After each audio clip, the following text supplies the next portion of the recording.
Taïb, voyons maintenant des histoires qui montrent à quel point il faut garder espoir et surtout que ça fait partie de la sunna du prophète sallam de diffuser de l'espoir dans les moments les plus difficiles. Là, on est d'accord qu'on vit une période de trouble. On est d'accord ou pas? On vit une période de trouble, ok? Ou quand tu ouvres la télé, ou tu regardes les infos, voilà, ça t'affecte le moral. C'est vrai, c'est pas vrai? Très bien. Un Nabi alayhi salatu wassalam, il se retrouve avec le compagnon Abu Bakr dans la grotte de Thawr. Il veut faire sa hijra à Médine et pour brouiller les pistes, il va rester 3 nuits dans la grotte de Thawr avec Abu Bakr. À un moment donné, comme il y a une mise à prix, hein, ils veulent à tout prix le prophète sallam et ils ont dit que celui qui le ramène, il aura le prix de quoi? De 100 chameaux. Le Nabi alayhi salatu wassalam, il est caché avec Abu Bakr et Abu Bakr lui dit, ils se rapprochent et s'ils font un pas de plus, ils vont nous voir. Et regarde, subhanallah, c'est un moment où ils sont nombreux à chercher le prophète.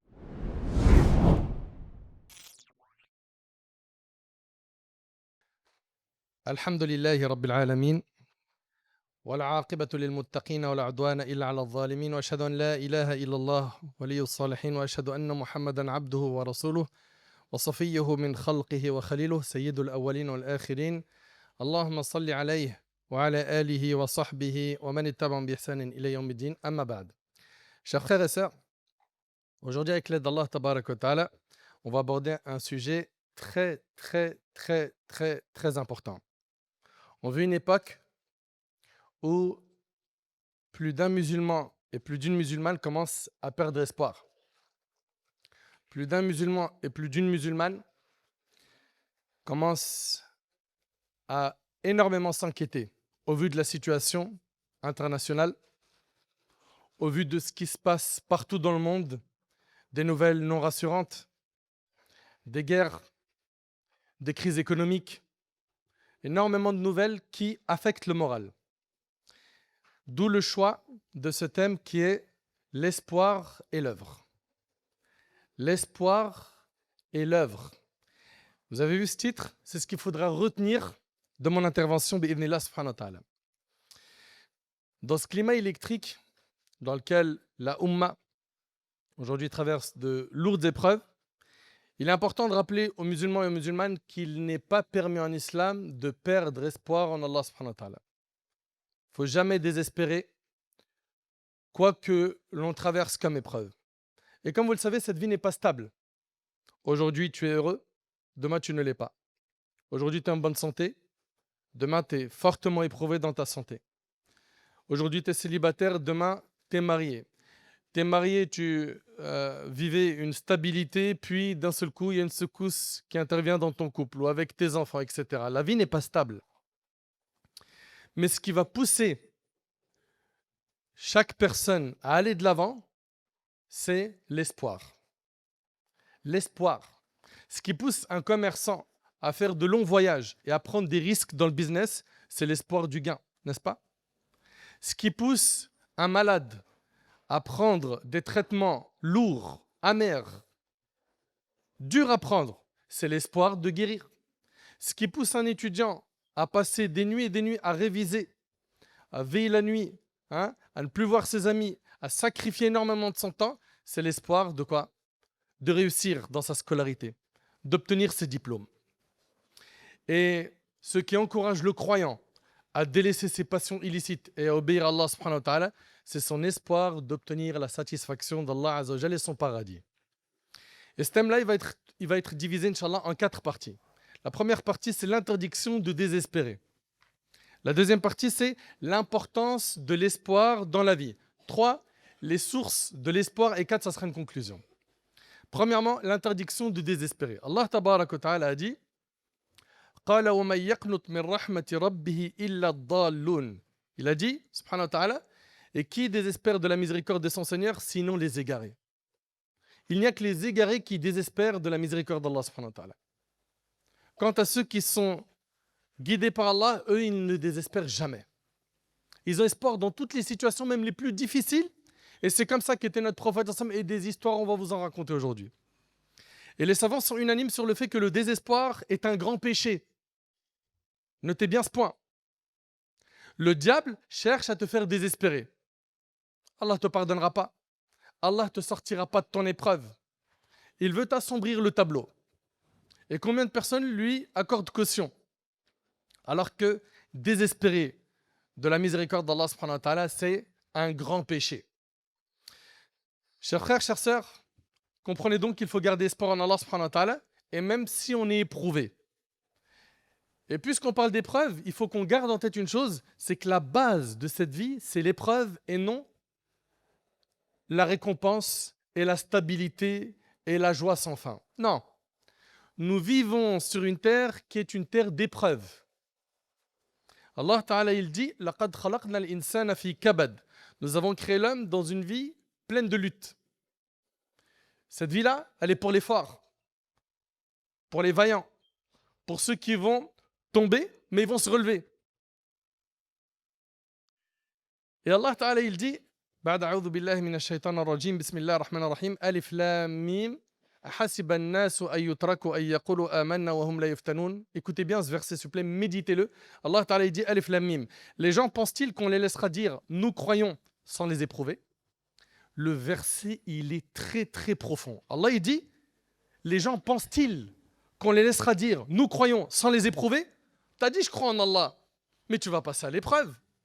Et l'épreuve, t'inquiète pas, tu ne porteras pas quelque chose qui est au-dessus de ta capacité. Allah Ta'ala dit La yukallifullahu nafsan illa wus'aha. Allah ne fait pas porter à une âme une charge au-dessus de sa capacité. Ton épreuve, elle est sur mesure. Le prophète il a dit Yubtala ar-rajul ala qadri dinih. L'homme est éprouvé en fonction du degré de sa foi. Plus ta foi elle va augmenter, plus ton épreuve elle va augmenter. Mais attention, le prophète nous a également enseigné la grandeur de la récompense va de pair avec la grandeur de l'épreuve. Plus l'épreuve elle est grande, plus ta récompense auprès d'Allah elle sera immense. Rappelle-toi, Allah Ta'ala a dit Innama yuwaffa as-sabiruna ajrahum bighayri hisab. Nous accorderons, écoutez bien s'il vous plaît, Allah il dit les endurants, ceux qui ont patienté, les endurants auront une récompense quand? Le jour du jugement, sans limite. Sans limite. D'où l'importance de maîtriser son nafs, son ego et d'apprendre à patienter. Lillah Azza wa Jal. Allah Ta'ala dit également Am hasibtum an tadkhulu al-jannata wa lamma ya'tikum mathalu alladhina khalaw min qablikum massathum al-ba'sa wad-dharra wa zulzilu hatta yaqula ar-rasul walladhina amanu ma'ah mata nasrullah ala inna nasrallahi qarib. Allah il dit Azza wa Jal, pensez-vous entrer au paradis?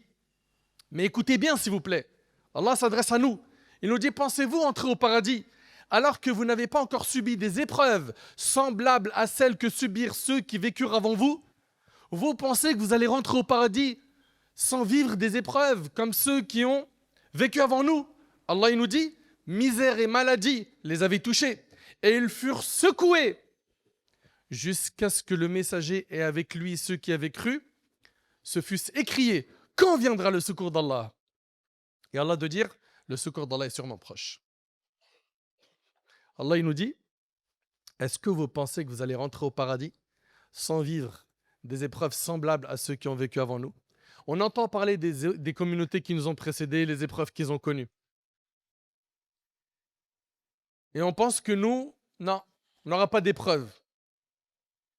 On va connaître des épreuves.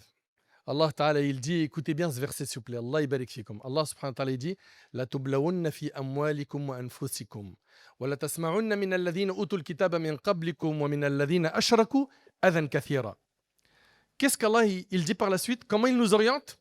Wa in tasbiru wa tattaqu fa inna dhalika min azmi al-umur. Certes, vous serez éprouvés dans vos biens et vos personnes. Tu veux pas d'épreuve? Ça n'existe pas sur cette terre. D'accord? Et l'épreuve, attention, pense pas que c'est quelque chose de négatif. Non, tu te trompes. Le prophète il nous enseignait que quand Allah il aime des gens, il les éprouve. Donc c'est un signe d'amour d'Allah. Pourquoi? Parce qu'à travers cette épreuve, Allah il est en train de te laver de tes péchés. Tu as des péchés que tu n'arrives pas à t'en débarrasser. Cette épreuve est expiatrice, elle te nettoie. Le prophète il dit l'homme ne cesse d'être éprouvé jusqu'à ce qu'il rencontre Allah sans avoir à répondre à aucune faute. T'imagines? Et si les épreuves de la vie n'ont pas suffi pour te purifier tes péchés, il y a les épreuves de la tombe. Et si les épreuves de la tombe n'ont pas suffi, ben là c'est l'enfer, wal'iyadhu billah, qu'Allah il nous en préserve.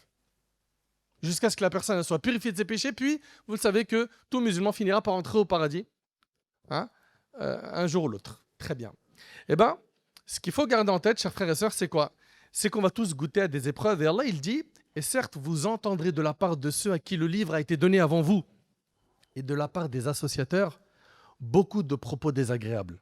Vous allez entendre des paroles qui vont vous déplaire, des pics, des paroles qui sont des critiques, peut-être pour votre appartenance religieuse ou autre.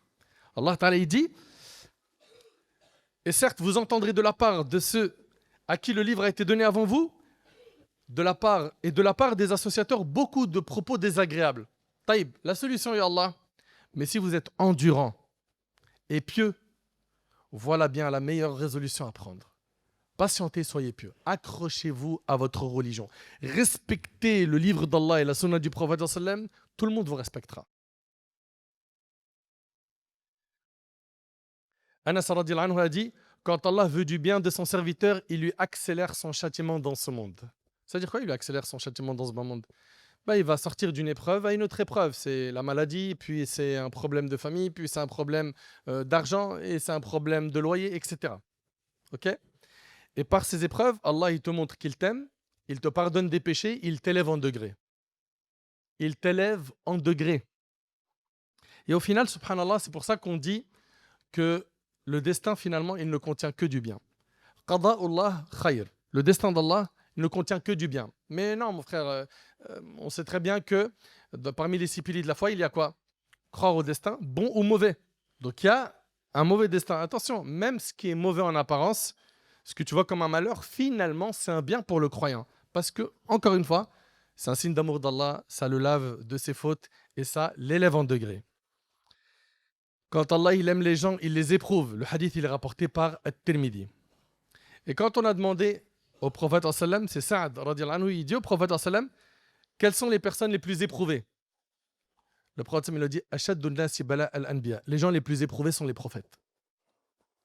Et là, j'aimerais que vous méditiez sur ce passage. Des fois, je rencontre des jeunes, ils me disent je comprends pas pourquoi j'ai des épreuves. Je suis bien, je suis gentil, je donne de l'argent à ma mère, je suis cool, je suis quelqu'un de super cool. Je comprends pas, je fais quoi de mal? Smahli, est-ce que tu as fait plus de bien que les prophètes? La réponse est non, n'est-ce pas? Le prophète me dit les gens les plus éprouvés sont les prophètes. Et on n'arrive pas encore à comprendre que c'est un bien. Ces épreuves, pourquoi? Parce qu'elles t'élèvent en degré le jour du jugement. Le prophète il a dit dans Tirmidhi, ma communauté vivra entre 60 et 70 ans, peu d'entre eux vont dépasser cet âge. C'est un passage qui va durer entre 60 et 70 ans à peu près. Tiens bon, assure, fais un maximum de bien, travaille sur ton cœur pour être pieux, pour être pieuse, et t'inquiète pas, cette vie, bihulwiha wa murriha satamur.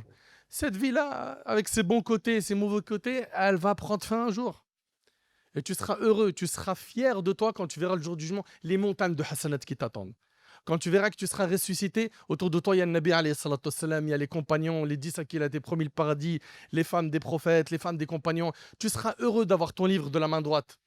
Hein, c'est pas ce qui est dit dans Surat al-Haqqa, il dira ha umqra'u kitabiyya, tenez, lisez mon livre. Il est heureux. Puis il sera placé sous l'ombre du trône d'Allah. Puis au lieu de rester 50 000 ans debout, comme Allah Ta'ala dit, non, lui, c'est pas 50 000 ans debout. Dans des hadiths authentiques, ça sera le temps de faire une prière. Ça sera son attente le jour du jugement. Il sera sous l'ombre du trône d'Allah. Il va boire du bassin du prophète. Il aura son livre de la main droite. Il aura plus de bonnes actions quand elles seront pesées sur la balance que ses péchés. Et il passera à la vitesse de l'éclair, le pont du Sirat. Et à la fin, il sera devant la porte du paradis, à attendre que le meilleur des hommes entre en premier. Et c'est pour l'éternité. C'est pour l'éternité sans te lasser. Subhanallah, tu peux prendre la formule la plus luxueuse dans un hôtel 5 étoiles bling bling. Tu restes là-dedans 1 mois, tu vas t'ennuyer. C'est bon, j'ai fait le tour, la plage, la piscine, le buffet. 1 mois, c'est trop. Pourtant, tu es dans un hôtel de luxe. Le paradis, c'est pour l'éternité et le mot s'ennuyer, se lasser n'existe pas. Et ça, c'est ce qui nous donne de l'énergie pour continuer à affronter les épreuves de la vie. C'est qu'on sait ce qui nous attend après la mort. Et le prophète, à chaque fois qu'il a rencontré des gens éprouvés, il leur appelait quoi? Al-Jannah. La femme qui avait des crises d'épilepsie lui disait Atasbrina walakil Jannah, tu patientes et t'as le paradis. Sabran ala Yasir fa inna maw'idakum al-Jannah, patientez la famille de Yasir, hein? Votre rendez-vous sera au paradis. Al-Jannah. Allahumma ij'alna min ahli al-Jannah ya Rabb. J'aimerais que vous gardiez en tête que la base de cette vie, c'est l'épreuve. Et l'épreuve, pour nous, elle est expiatrice et purificatrice. Allah Ta'ala il dit wa yamsaska Allahu bidur fala kashifa lahu illa hu. Si Allah te touche par un malheur, si Allah fait qu'un malheur te touche, nul autre que lui ne peut l'enlever. Wa yamsaska bi khair fa huwa ala kulli shay'in qadir. Et s'il fait qu'un bonheur te touche, c'est qu'il est omnipotent. Ibn Abbas radiyallahu anhu a dit cette parole que vous avez probablement déjà prononcée dans votre vie, Hasbunallah wa ni'mal wakil, qui signifie Allah nous suffit et quel bon défenseur. C'est la formule qu'Ibrahim alayhi salam, il a prononcée quand on l'a mis sur la catapulte et qu'on allait le jeter dans le feu. Il a dit Allah me suffit. Il a dit Allah me suffit et quel bon défenseur. Et cette même parole a été prononcée par Muhammad alayhi salatu wassalam quand on lui a dit les gens ont mobilisé des masses contre vous, craignez-les. Est-ce qu'on peut méditer un instant s'il vous plaît sur ce hadith? On a dit au prophète sallam, les gens ont mobilisé des masses contre vous, craignez-les. Ils sont en train de comploter contre vous pour vous attaquer, mettre fin à la religion de Nabi alayhi salatu wassalam. Ayez peur d'eux. Mais cela augmente à leur foi. Pourquoi? Parce que celui qui a attaché son cœur à Allah subhanahu wa ta'ala, wallah, il a peur de rien sur terre. Parce qu'il sait que finalement, ce qui va le toucher, c'est ce qu'Allah subhanahu wa ta'ala lui a écrit. Le prophète sallam n'a-t-il pas dit dans Tirmidhi, sache que si toute l'humanité conjuguait ses efforts pour te faire un mal qu'Allah n'a pas écrit, il n'y parviendrait pas. Si l'humanité entière se réunit pour te faire un mal qu'Allah n'a pas écrit, personne n'arrivera à te faire quoi que ce soit. Donc au final, le mal qui te touche, c'était quelque chose qui devait te toucher, qu'Allah avait écrit, et il y a une sagesse derrière. Et Allah a la capacité, la puissance, la sagesse, le ilm, de toute chose, il est capable de t'enlever cette épreuve vite et te soulager, et il est capable de te la laisser, te donner la force qui te permettra de la supporter. Hasbunallah wa ni'mal wakil. Justement, c'est ce que le prophète sallam et les compagnons ils ont dit. Cela a augmenté leur foi. On leur a dit, ils sont en train de comploter contre vous, craignez-les. Mais cela a augmenté leur foi et ils ont dit Hasbunallah wa ni'mal wakil. Allahu Akbar. Chers frères, chères sœurs, on est en train de vivre la fin des temps. Ok? Énormément de petits signes de la fin des temps ont apparu. On parle d'une centaine de signes pour les petits signes et les grands signes, il y en a 10.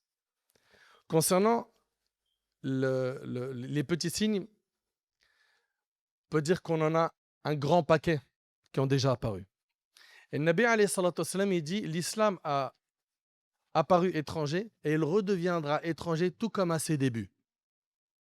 L'islam, il a apparu étranger. Quand le prophète il est venu appeler au tawhid, à l'époque des Qurayshites qui adoraient 360 idoles, pour eux, c'était quelque chose d'étonnant. C'est quoi cette nouvelle religion avec laquelle vient cet homme? C'était étrange. Et le prophète il dit que l'islam redeviendra étranger tout comme à ses débuts et il dit Touba lil ghuraba. Touba, félicitations aux étrangers. On lui a dit qui sont les étrangers? Il a dit ceux qui s'attacheront à la vertu quand les gens seront corrompus. C'est cette minorité de personnes qui vont s'attacher aux valeurs de notre dîn contre vents et marées, contre n'importe quelle épreuve qui arrivera, ils s'accrocheront à leur religion, ils ne bougeront pas. Ces gens-là, de grandes récompenses les attendent le jour du jugement. Et le Nabi alayhi salatu wassalam, il dit que ce hadith-là, subhanallah, il demande beaucoup de méditation. Il dit que viendra un temps où la condition de celui qui voudra rester ferme sur sa religion sera comparable à celle d'un homme qui tient une braise dans la paume de sa main. Il dit qu'il va venir une époque où pratiquer sa religion, c'est comme tenir une braise. Qui peut tenir une braise? C'est brûlant, on est d'accord? C'est dur. Et bien on vit cette époque où pratiquer sa religion, aujourd'hui, c'est devenu quelque chose qui n'est pas facile partout. Une braise de feu. Est-ce que vous voyez l'image? Et d'après Utba ibn Ghazwan, le prophète a dit il y aura après vous des jours de patience. Celui qui à cette époque s'accrochera sur ce sur quoi vous êtes, il aura la récompense de 50 d'entre vous. Il a dit qu'il va y avoir une période où les troubles vont augmenter. la pratique de la religion va devenir difficile. Et le Nabi sallallahu alayhi wa sallam, il dit que celui qui va s'accrocher à la religion, il aura la récompense de 50 d'entre vous. Ils ont dit au prophète sallallahu alayhi wa sallam, ou d'entre eux, 50 personnes d'entre eux, ou d'entre nous, nous les compagnons. Il a dit plutôt d'entre vous. C'est-à-dire que tu t'accroches à la religion. Dans ces moments difficiles, Allah il te donne la récompense de 50 compagnons. 50 compagnons du prophète alayhi salatu wassalam. Mais comment on peut écouter ça et rester insensible? Comment? Et le prophète alayhi sallam était de ceux qui diffusaient de l'espoir. Il disait alayhi salatu wassalam, tafarraqu fil ard wa inna Allah sayajma'akum. Dispersez-vous sur la terre, Allah vous réunira. Il était toujours là à donner de l'espoir. Et dans le hadith de Khabbab, il vient voir le prophète, il lui dit, pourquoi est-ce que tu n'invoques pas Allah pour qu'il nous délivre, qu'il nous accorde son secours? Tu ne vois pas dans quelle situation nous sommes, etc. Et à la fin du hadith, le prophète lui dit, mais vous vous empressez trop. Vous êtes trop hâtifs de voir du résultat vite. Votre problème, c'est que vous voulez le résultat vite. Vous voulez la délivrance vite. Vous voulez l'assistance divine vite. Les compagnons du prophète ainsi que notre prophète depuis que le Nabi il a reçu Iqra jusqu'à Sulh al-Hudaybiyah, le pacte de l'Hudaybiyah, environ une quinzaine d'années où ça a été que des sacrifices sur sacrifices. Et ils ont commencé à respirer à partir du pacte de l'Hudaybiyah. Une quinzaine d'années de sacrifices de tout ce que tu peux imaginer. Des gens qui sont morts dans des batailles. La bataille de Badr, la bataille de Uhud, la bataille des coalisés. De l'argent qui a été dépensé fi sabilillah. Énormément de sacrifices. Qu'est-ce qu'on a sacrifié dans ces dernières années? Chacun se regarde dans la glace et il se parle franchement. Qu'est-ce que tu as fait pour le din d'Allah pour que la situation de la Ummah s'améliore? Mais c'est ça, on est hâtif, on veut du résultat vite. Il faut fournir des efforts. Taïb, voyons maintenant des histoires qui montrent à quel point il faut garder espoir et surtout que ça fait partie de la sunna du prophète de diffuser de l'espoir dans les moments les plus difficiles. Là, on est d'accord qu'on vit une période de trouble. On est d'accord ou pas? On vit une période de trouble. Ou quand tu ouvres la télé, ou tu regardes les infos, voilà, ça t'affecte le moral. C'est vrai, c'est pas vrai? Très bien. Un Nabi alayhi salatu wassalam, il se retrouve avec le compagnon Abu Bakr dans la grotte de Thawr. Il veut faire sa hijra à Médine et pour brouiller les pistes, il va rester 3 nuits dans la grotte de Thawr avec Abu Bakr.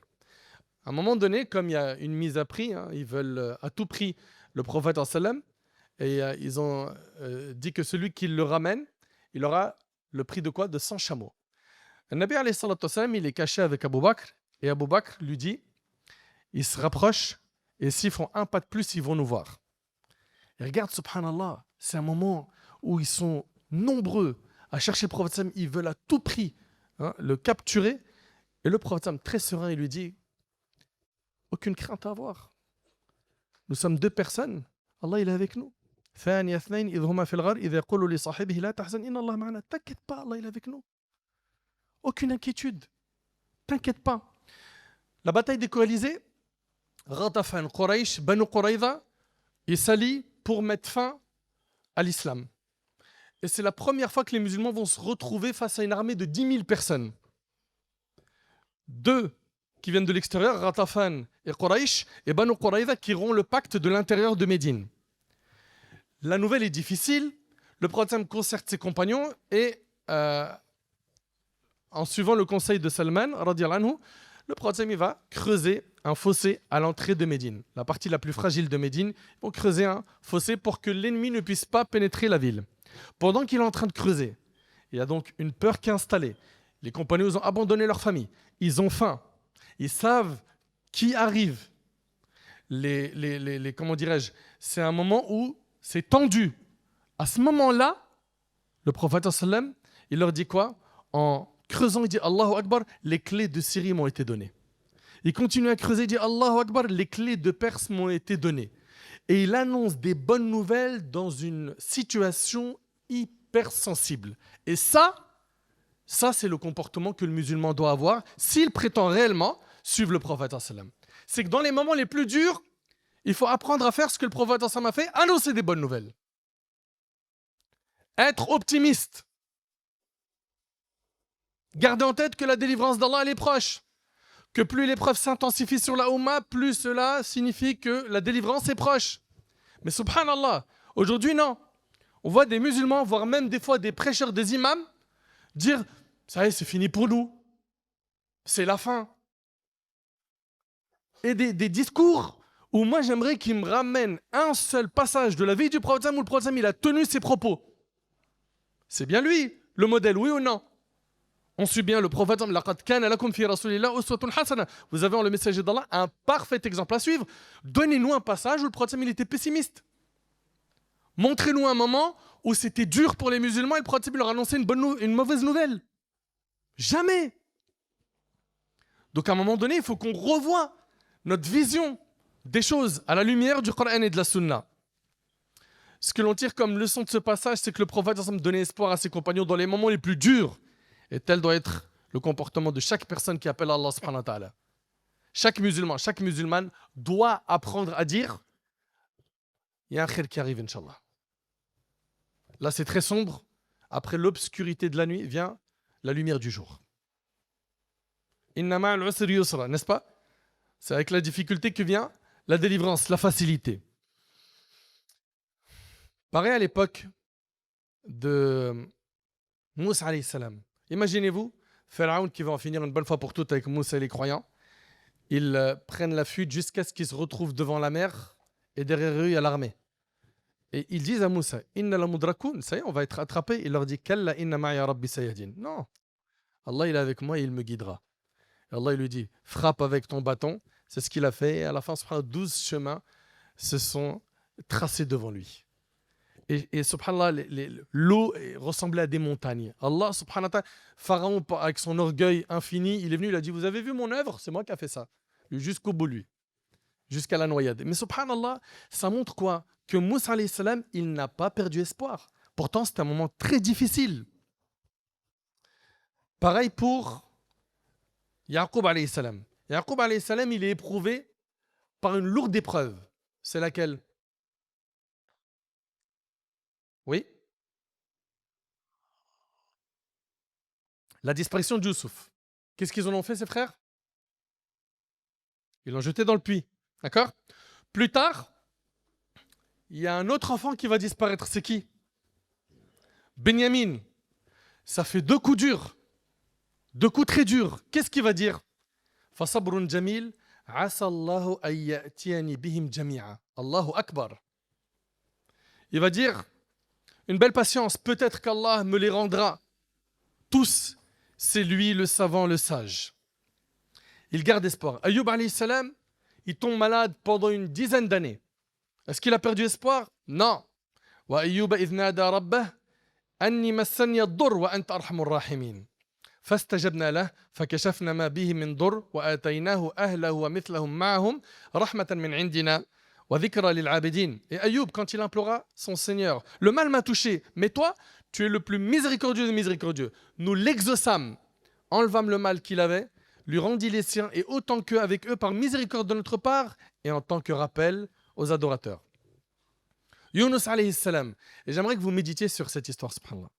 Yunus a pris un tirage au sort dans le bateau, vous savez, quand il a quitté Ninive sans l'autorisation de son Seigneur, puis après il se retrouve à quitter cette barque et atterrir dans le ventre d'un énorme poisson. Taïb. Il se retrouve dans 3 ténèbres. Les ténèbres de la nuit, du ventre du poisson et de la mer. Tu as un téléphone iPhone 16, iPhone 25, il n'aura pas de réseau dans cet endroit. Et subhanallah, qu'est-ce qu'il va faire? فَنَادَ فِي الظُّلُمَاتِ أن لا إله إلا أنت سبحانك إني كنت من الظالمين. Et Yunus, quand il partit irrité, il pensa que nous n'allions pas l'éprouver. Puis il fit dans les ténèbres l'appel que voici. Dans le ventre du poisson, il a dit La ilaha illa ant subhanak inni kuntu min adh-dhalimin. Point de divinité à part toi, pureté à toi, j'ai été vraiment du nombre des injustes. Vous savez ce qui s'est passé à ce moment-là? Les anges ont dit Ya Allah, une voix connue d'un endroit méconnu. Cette voix, on la connaît, mais l'endroit est inconnu. Et Allah subhanahu wa ta'ala l'a délivré. Dans cette situation difficile, Allah tabaraka wa ta'ala l'a délivré. Il n'a pas perdu espoir. Très bien. Et puis, sachez que l'humain, de par sa nature, il aime les bonnes nouvelles. Et cela le rassure. La bonne nouvelle est une source d'énergie. Par contre, Faire fuir les gens par des discours pessimistes, ça fait naître le désespoir. Et le prophète, il disait Yassiru wa la tu'assiru wa bashiru wa la tunaffiru. Il disait rendez les choses faciles, ne les compliquez pas. Annoncez des bonnes nouvelles, ne faites pas fuir. Ça, c'est ce qu'on a dans le Coran. Ça, c'est ce qu'on a dans la sunna du prophète. Taïb. Comment faire pour maintenant avoir de l'espoir? Il faut s'attacher au livre d'Allah subhanahu wa ta'ala. Et garder en tête que la puissance d'Allah est au-dessus de toute chose. Que rien ne bouge dans cet univers sans l'autorisation du Maître subhanahu wa ta'ala. Et quoi qu'on connaisse comme épreuve, sachez que la Ummah a traversé des épreuves beaucoup plus dures. À l'époque des Tatars, c'était des bains de sang. C'est fini tout ça. La Ummah a connu des époques très dures. Et Allah tabaraka wa ta'ala a toujours fait qu'elle s'en est sortie. Par quoi? Par la piété des pieux. Par le fait que certains ont sacrifié énormément. Pourquoi? Pour faire évoluer les choses dans le bon sens. Ça, c'est la première chose. Ok? C'est le fait de s'attacher au livre d'Allah. Deuxièmement, parmi les choses qui donnent de l'espoir, c'est le fait de regarder l'histoire. L'histoire nous montre qu'à chaque fois qu'il y a eu des périodes difficiles, Allah subhanahu wa ta'ala, il a apporté la délivrance. Il a accordé son soutien. Jalla fi'ula. Et puis, notre contexte donne espoir. Comment ça? Là, non, on te suivait jusque-là, mais là, non. Si on parle, nous, à notre échelle, ok, pas à l'échelle internationale, vous allez voir que, par exemple, vos parents, je vais parler de nous en France, d'accord? Comme ça va tout de suite faire écho à ce que je vais dire, Inch'Allah. Moi, j'ai parlé avec des personnes en France qui m'ont dit que dans les années 60, 1960 à peu près, il n'y avait quasiment pas de mosquée en France. En France, on m'a raconté que les premières khutbahs de Jumu'ah ont été faites dans une église à Ménilmontant. Des travailleurs ont négocié avec l'église pour avoir un créneau pour pouvoir prier la prière de Jumu'ah afin de ne pas perdre leur religion. Ça veut dire quoi en fait? Ça veut dire que nos aînés, nos parents, nos grands-parents, quand ils sont venus en France ou en Belgique ou ailleurs, il n'y avait quasiment rien, n'est-ce pas? Qu'est-ce qu'ils ont fait? Ils ont retroussé leurs manches et se sont mis à travailler pour le confort spirituel des futures générations. Aujourd'hui, on est ici en Belgique, alhamdoulilah, vous avez des mosquées. À Bruxelles, il y en a. Vous pensez que c'est venu comme ça, sans effort? Non. Un jour, ça n'existait pas. Puis, vos parents ont fait des efforts pour avoir des lieux de culte. Alhamdoulilah, Allah subhanahu wa ta'ala, il a facilité. Quand je dis le contexte est un signe d'espoir, c'est que dans nos pays, je parle de nous ici en Europe, par la grâce d'Allah subhanahu wa ta'ala, Allah, il nous a facilité de partir de zéro et d'avoir, voilà, on n'est pas au top, on a encore énormément de manquements, mais on va dire qu'on a quelques lieux de culte, alhamdoulilah, et des endroits dans lesquels on peut se ressourcer et apprendre la religion. Pour finir, sache qu'il n'y a rien sans rien. Tu veux que les choses changent, au lieu de parler toute la journée de la situation et de commenter l'actu à l'échelle nationale, internationale, commente ton comportement, ta relation avec Allah. Si tu pouvais commencer par toi, ça serait un bon point de départ. Allah Ta'ala il dit Inna Allah la yughayyiru ma biqawm hatta yughayyiru ma bi anfusihim. Allah ne change point l'état d'un peuple tant qu'ils n'ont pas changé ce qu'il y a en eux-mêmes. Au niveau individuel, en fait, il y a plusieurs solutions ici. Au niveau individuel, familial et collectif. Au niveau individuel, il faut voir sa vie comme un vrai projet. Vois ta vie comme un projet. C'est quoi le projet de ta vie? La réponse, ça doit être de faire un maximum de bien au quotidien, en cumulant des bonnes actions et en planifiant quelque chose de majeur que tu aimerais faire avant de quitter ce beau monde. Certains, ils ont une belle plume. D'autres, ils sont très doués en informatique. D'autres, c'est de bons orateurs. D'autres, c'est des gens très généreuses, des personnes très généreuses, des personnes généreuses qui dépensent ces habilités-là. Regarde là où tu es bon et fais le nécessaire pour exceller dans ce domaine et pose-toi la question, qu'est-ce que je vais laisser après ma mort? Une œuvre écrite? Une sadaqa jariya? Est-ce que je vais me concentrer sur la résolution d'un problème de société? On a des problèmes pour marier les célibataires. Ça fait partie de nos problèmes, n'est-ce pas? Des problèmes pour régler les problèmes de couple. Bref, on en a. Regarde-toi, où est-ce que tu es doué et mets tout ça au service du dîn. Et fais-le jusqu'à ton dernier souffle. Le prophète sallam a dit, si l'heure a lieu, alors que l'un d'entre vous a un petit palmier, à planter dans sa main, s'il peut le planter avant qu'elle n'ait lieu, qu'il la plante. C'est-à-dire quoi? C'est-à-dire que œuvre jusqu'à ton dernier souffle. Au niveau familial, il faut veiller à ce que notre maison, notre foyer, soit un endroit de rayonnement, un endroit de douceur, de bienveillance, d'adoration, un cocon où on se sent bien, un abri face à la brutalité de ce monde, un endroit où on reprend des forces, humainement et spirituellement, un endroit où nos enfants trouvent l'amour, le savoir et l'éducation dont ils ont besoin pour devenir des adultes forts. D'accord? Donc au niveau personnel, tu dois voir ta vie comme un projet. Au niveau familial, fais en sorte que ton foyer soit un endroit où on reprend de l'énergie et on y voit de l'amour. Au niveau collectif, nos associations ont besoin de saisir ce moment historique où il y a, on ne peut pas le nier, des pressions, des gens qui, voilà, qui endurent de grandes épreuves avec leur association. Il faut prendre ces pressions que l'on vit et les transformer en opportunités. Absorber ce négatif et le transformer en des œuvres plus qu'on pourra faire. Et pour ça, il faut du recul, de la sagesse, de l'union, des gens expérimentés, etc. Gardez espoir en Allah subhanahu wa ta'ala, placez votre confiance en lui, restez droit dans vos bottes, ne lâchez rien de votre religion, investissez-vous à fond pour faire le bien, proposez des idées, soutenons nos associations qui sont sérieuses et qui œuvrent sérieusement dans le bien, les acteurs associatifs, nos frères et nos sœurs qui font du khair dans la Ummah, soyons derrière eux. Okay. De cette manière-là, avec une belle union, on ne sera plus dans la réaction, mais dans l'anticipation. Et malheureusement, on est souvent dans quoi? Dans la réaction. Oh, il s'est passé ça, qu'est-ce qu'on fait? Mais c'est parce que pendant longtemps, il n'y a pas eu d'anticipation qu'aujourd'hui, on cherche juste à réagir. Solidifions nos structures, associations au niveau de tout, normes, sécurité, compta, etc. Et puis de temps en temps, il faut aussi apprendre à éteindre la télé et les infos, afin de vivre la vraie vie. Parce que trop d'infos de cette manière-là, ça va tellement t'affecter, te plomber le moral, que tu verras plus de positif. De temps en temps aussi faire une coupure et gardons un excellent comportement parce que c'est ça le concret. Le concret, c'est notre comportement avec nos concitoyens. Nos concitoyens, eux, ils lisent pas le Coran, ils lisent pas la Sunna, ils nous lisent nous. Donc on fasse le nécessaire, Inch'Allah, pour continuer à montrer que nous connaissons c'est quoi le vivre ensemble, nous connaissons c'est quoi vivre en paix, nous savons c'est quoi exceller dans le comportement, nous savons réagir sagement dans des moments durs comme ceux qu'on vit actuellement. Et de cette manière, Allah subhanahu wa ta'ala nous facilitera. J'implore Allah subhanahu wa ta'ala de faire que ce rappel trouve une place dans vos cœurs.